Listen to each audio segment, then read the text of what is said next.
my name is Ryan Lane, and welcome to my review channel. So for today's movie, I will be reviewing Scream 6, starring Melissa Barrera, Jenna Ortega, and Courtney Cox, and Roger L. Jackson.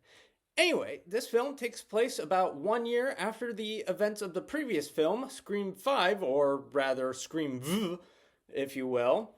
And it follows Tara, played once again by Jenna Ortega, and Sam, played by Melissa Barrera, as they navigate their lives in the Big Apple itself, New York City.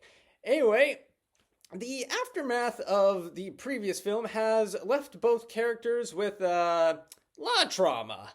Tara has become self-destructive in the wake of the events and is now engaging in some risky behavior, let's say. You'll know it when you see it. And Sam, she is become overprotective. Understandably so, given, she's in a horror movie and her boyfriend tried to kill her, but, still overprotective. And these varying reactions to the trauma has caused a rift between the two sisters.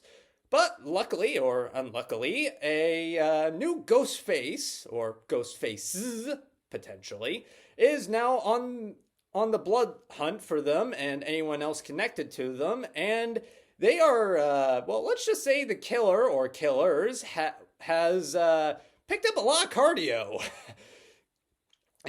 for this movie.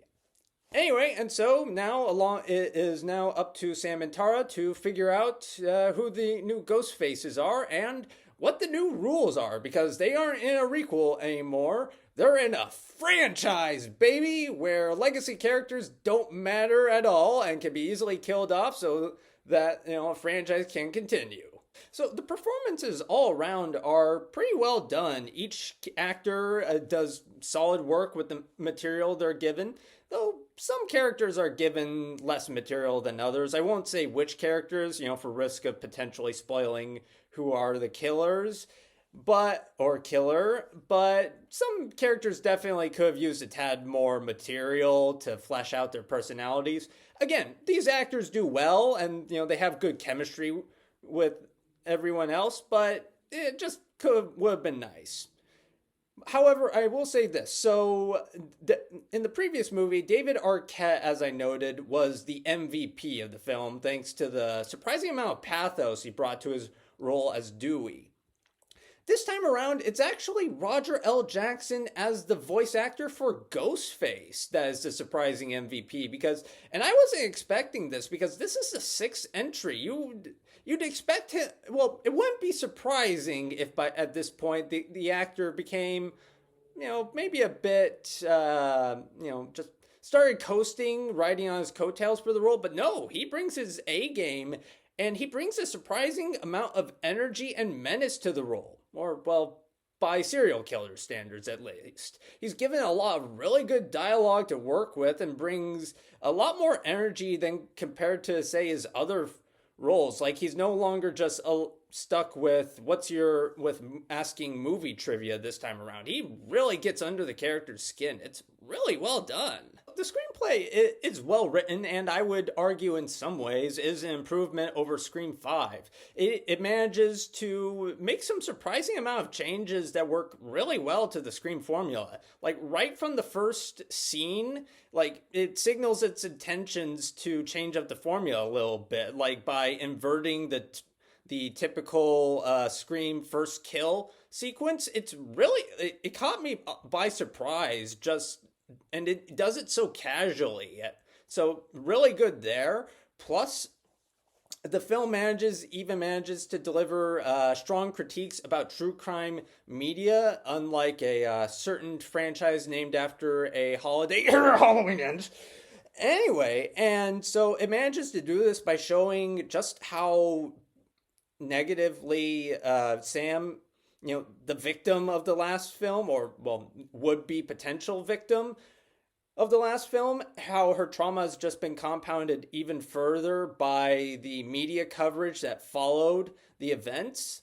So I really thought that was well done. It's the first film that I've seen since Vengeance that actually has some some critique with some bite and insight to it. So really well done there. The humor is well done and is appropriately very pitch black, and was based very well in character. As for the mystery itself, I'd say it's pretty well done. Like it manages to keep me on. It managed to keep me on my toes throughout the film as I was consistently trying to guess. All right, who is / isn't the killer or killers? And the film. Well, here's the thing. So when it is revealed who is responsible during the final act, at first it feels a bit hard to swallow, but upon further reflection over the events of the film, it does lay down hints, as to who the killers or killer is. They're just very subtle, but I mean, they are still hints and they are very distinct. They're not like, blah, blah, blah leads to the moon falling. Okay, maybe I should have substituted something in for blah, blah, blah. But the point is, the film, it checks out well enough. Although I will say this, one slight issue with the screenplay is that it feels like certain characters are given a heavy dose of plot body armor, because I won't say which characters, but certain characters take a ludicrous amount of damage, like a terrifyingly painful amount of damage. And yet a few scenes later, or heck, even just moments afterward, or say, oh yeah, they're still alive. It's like, how are you not dead? To quote Will Smith playing Deadshot from Suicide Squad. Not a huge problem, but still, it's like, it does push believability at times, which I know is kind of hard to come by in slasher movies, but still, you gotta give the audience a little something, if you get what I mean in that regard. The horror set pieces themselves are very well done and take advantage of the New York setting. And just even the interior settings, which they probably didn't shoot in New York, are well done. Like both the killer and the potential would-be victims, they all have a lot of athleticism. Like they must have seriously done a lot of cardio to prepare for this movie. Like they're running around tossing objects, slapping them upside the head with pretty much anything they can get their holds on, ranging from cutting from knife blocks to skillets. Like these characters really do take a lot of damage, and the gore effects are really well done. Like the practical effects are like, they hurt. Like every time a character gets stabbed, shot, I winced. The bullet effects do seem a little fake, but again, not terrible, just a little bit noticeable compared to the practical effects. And the nice thing about the setting is that the film doesn't go for the cheap and cliched and overused stereotypes, a la, say, Friday the 13th, where, Freddy goes to Manhattan. Like, at one point, he's seen in Times Square. This film don't do it. In fact, it goes for more subtle parts of New York and incorporates them in creative ways. I mean, granted, for every subway set piece, there's a very tense, MGS-style stealth sequence set in a bodega, of all places. So,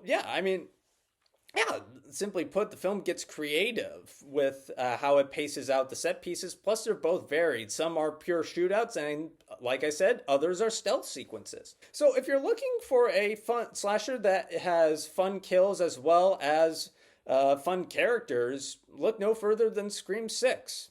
So with all that in mind, I will be giving Scream 6 3.5 out of 5 stars. Anyway, thank you for watching. Have a good rest of your day.